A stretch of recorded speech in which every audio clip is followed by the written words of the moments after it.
Oh, Fred, you brought your cousin Franny today. Wonderful. Unfortunately, you say she's having some pain that starts in the back of her buttock and radiates down her leg and sometimes into her foot. Sounds a lot like sciatica. Sciatica is due to pinching of the sciatic nerve. The sciatic nerve is a big nerve that feeds our leg. It's formed from some of the lumbar nerves and sacral nerves, and you can see it exits out of the pelvic bowl here and comes out between the piriformis and the obturatus, and then passes right by the ischium.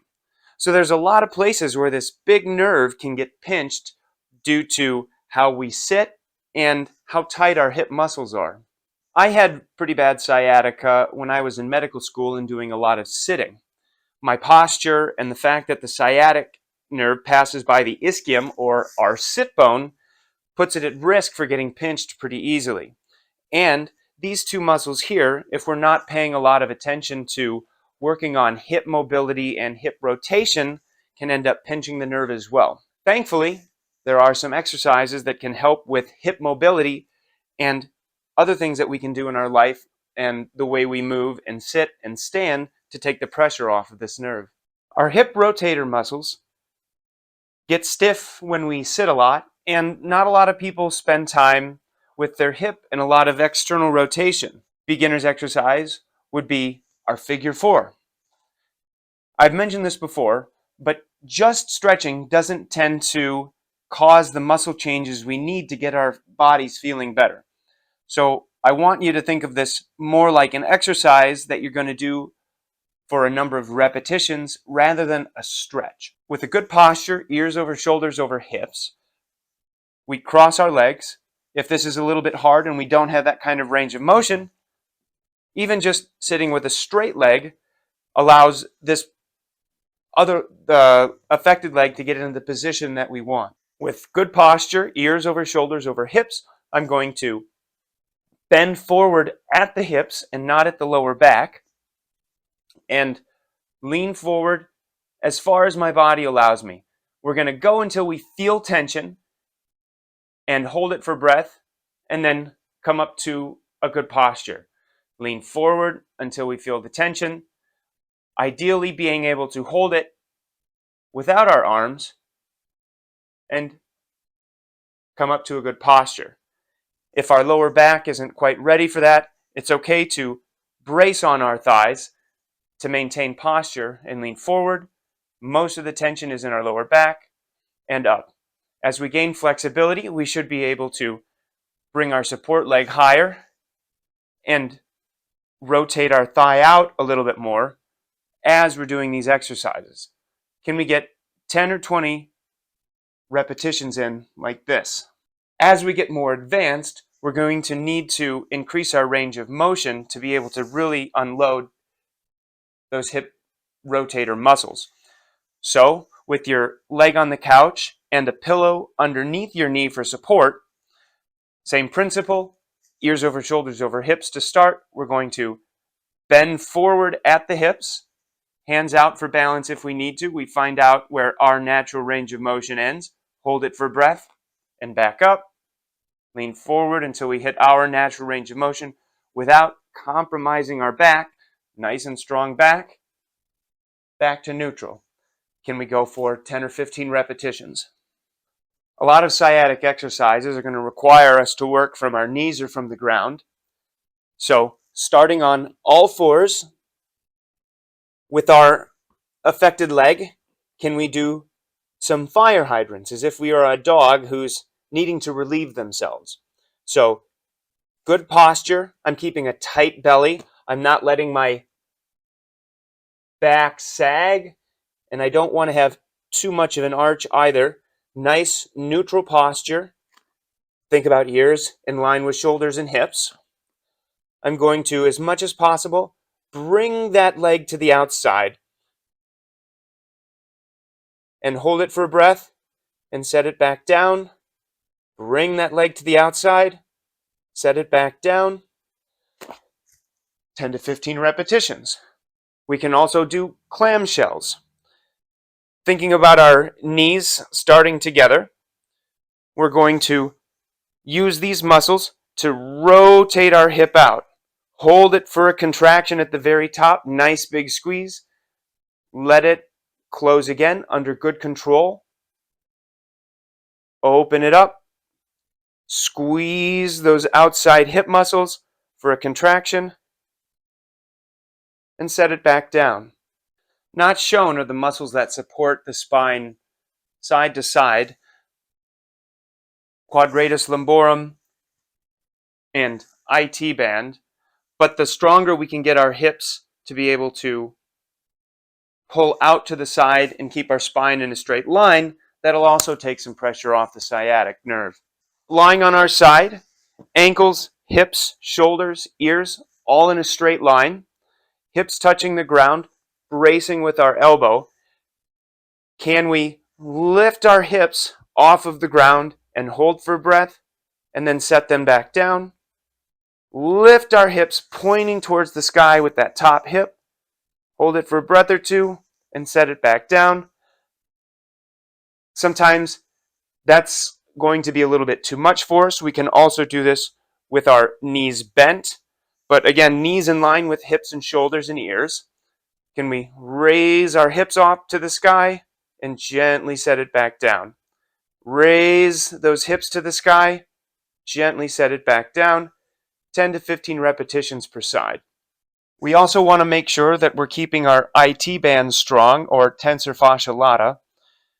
One exercise that I like is called 7-way hips.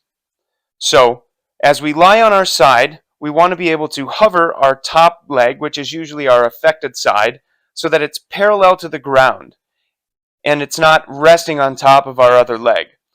So parallel knee or parallel leg. We're going to do a series of exercises trying to keep good control over these muscles. So from here, we're going to do 10 repetitions of just bringing our knee to our chest as much as possible. We're going to do 10 repetitions of pushing our foot behind us as much as possible. A little bit of a bend in the knee. Then we're going to do 10 repetitions of straight knee, bringing our leg in front of us, keeping everything parallel. 10 repetitions of straight knee, bringing our leg as back as possible. Good squeeze in the gluteus maximus muscles here, supporting our lower back. So bring it back, squeeze those glutes, keeping everything parallel. Then we can do side raises, as high as you can get under good control, never letting it go below parallel at the bottom. 10 repetitions. We can do 10 repetitions of forward circles. Just nice and controlled. We're not going for big circles, we're going for control here. Backward circles. And then we can do full swings, as far forward and as far back as you can get under control. We're not necessarily going for speed. We're not trying to get our foot as far forward or back as possible. Just as far forward or back as you can get with control.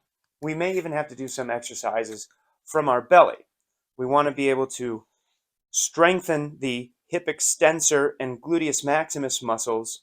One leg at a time, we're going to bend our leg, usually starting with our affected side, and can we bring our knee off the ground, even for just a centimeter, and hold it there for a breath. So, up, hold for a breath, gently set back down. Can we get 5 or 10 repetitions? Again, I really want to focus on squeezing these muscles. The more that I activate my gluteus maximus, the more I'm going to protect my lumbar spine. And, as always, we want to work on our core strength and abdominis rectus muscles. So some gentle leg raises from lying down. With our fingertips gently tucked underneath our lower spine, we can keep our unaffected leg bent, and then with a relatively neutral spine. I'm not tucking my chin. I'm just gently raising my head and shoulders a tiny bit off the ground, doing gentle leg raises, just a few inches above the ground. Extra points for not letting your heel touch the ground. Just hover at the very bottom for a breath, come up for a breath, hover at the bottom for a breath. If an extended leg is too hard, you can do it with a bent knee. That's also just as fine. So bring that leg up, gently set it down, bring that leg up, gently set it down, focusing on tightening these muscles the whole time while you're doing it. Hamstring flexibility and hamstring strength are also very important to maintaining sciatic health over the long term. So what we're going to do are some hinges. And I say hinges because we want to move from the hip. We don't want to round the spine and reach forward. We really want to focus on bending here at the hip and keeping our spine in a neutral posture. One way that you might do to help cue that is by putting one hand on your belly and one hand from your chest to your chin. And we want to make sure that as I lean forward, the distances from my pinky to my thumb on both hands don't change. If I start to collapse, you can see that my hand distance is getting shorter, making sure that my chin is staying away from my sternum and that my rib cage is staying away from my pubic symphysis. We're going to hinge at the hips, tension up those hamstrings, and when I get to my range of motion, I can feel the tightness through here, hang out there for a breath, and then almost as if I'm driving my heel into the ground or into the stool, that's what's going to stand me back up.